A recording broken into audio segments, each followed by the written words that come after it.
అందరికీ శ్రీకృష్ణాష్టమి శుభాకాంక్షలు. శ్రీకృష్ణాష్టమి అని లేదా శ్రీకృష్ణ జన్మాష్టమి అని చెప్తారు. అంటే శ్రీకృష్ణుడు అష్టమి రోజు జన్మించాడు కాబట్టి. అందరికీ కృష్ణుడి గురించి తెలిసినదైనా మరొకసారి మనం తెలుసుకుందాం. మధురలో కంసుడు అనే రాక్షసరాజును సంహరించడానికి కారాగారంలో దేవకీ వసుదేవులకు జన్మిస్తాడు శ్రీకృష్ణుడు. అక్కడి నుంచి గోకులంకి చేరుకుంటాడు.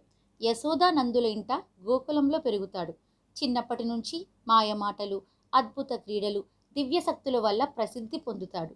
మహాభారతంలో కృష్ణుడు పాండవులకు మార్గదర్శకుడిగా, సారథిగా, స్నేహితుడిగా నిలిచాడు శ్రీకృష్ణుడు. కురుక్షేత్ర యుద్ధంలో అర్జునునికి గీతబోధ చేశాడు. మనుషుల ధర్మం, కర్తవ్యం, భక్తి, జ్ఞానం, యోగం వంటి విషయాలపై లోతైన బోధనలను ఇచ్చాడు. ద్వారకలో తన అవతారాన్ని ముగించుకున్నాడు. గరుడగమన తవ చరణ కమల విహ మనసి లసతు మమ నిత్యం, మనసి లసతు మమ నిత్యం. గరుడగమన తవ చరణ కమల విహ మనసి లసతు మమ నిత్యం, మనసి లసతు మమ నిత్యం. మమ తాపమపాకురు దేవా, మమ తాపమపాకురు దేవా, మమ పాపమపాకురు. కృష్ణుడికి అనేక రకాల పేర్లు ఉన్నాయి. కృష్ణుడు అంటే నల్లటి వర్ణం కలిగినవాడు. గోవిందుడు గోపాలకులకు ఆనందం ఇచ్చినవాడు. మాధవుడు లక్ష్మీదేవి భర్త. గోపాలుడు గోపకుల రక్షకుడు. మురారుడు మురాసురుణ్ణి సంహరించినవాడు. మధుసూదనుడు మధు అనే రాక్షసుణ్ణి సంహరించినవాడు. వాసుదేవుడు వసుదేవుని కుమారుడు. యశోదానందనుడు యశోద అమ్మకు ఆనందాన్ని ఇచ్చినవాడు. దామోదరుడు దారంతో నడుముకి కట్టబడినవాడు. పార్థసారథి అర్జునుడి రథసారథి. చక్రధారి సుదర్శన చక్రాన్ని ధరించినవాడు. కేశవుడు కేసిని సంహరించినవాడు. జగన్నాథుడు జగత్తుకి అధిపతి. శ్రీనాథుడు లక్ష్మీదేవి భర్త. యదుకుల తిలకుడు యదువంశంలో వెలిగినవాడు. ఇవన్నీ కృష్ణుడి పేర్లు, వాటి అర్థాలు.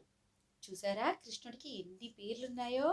అందరికీ మరొకసారి శ్రీకృష్ణాష్టమి శుభాకాంక్షలు. నారాయణాయ నమో నమః, వాసుదేవాయ నమో నమః. సాక్షాత్కరించిన సత్యస్వరూపుడా, అన్నిటాంతటా నువ్వే నిండగా.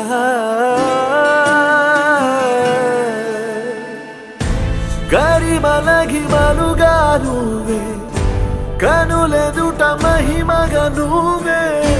జన్మ సాఫల్యము పొందా నిన్ను చూడగా. మేఘమంచులా దాటేసా సంద్రగర్భము నీ దేశ. అవధులనధిగమించేసా నిన్ను చూడగా.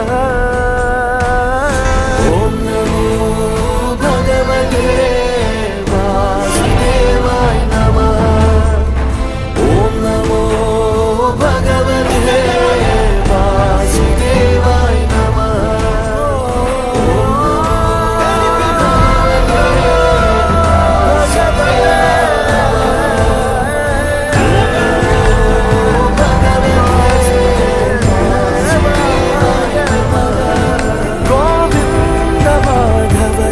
జయ ఈ జగతికి మూలం నీ దయ. నీ దర్శనము నీ వెలిగిన జ్యోతి మనసున చిన్మయ.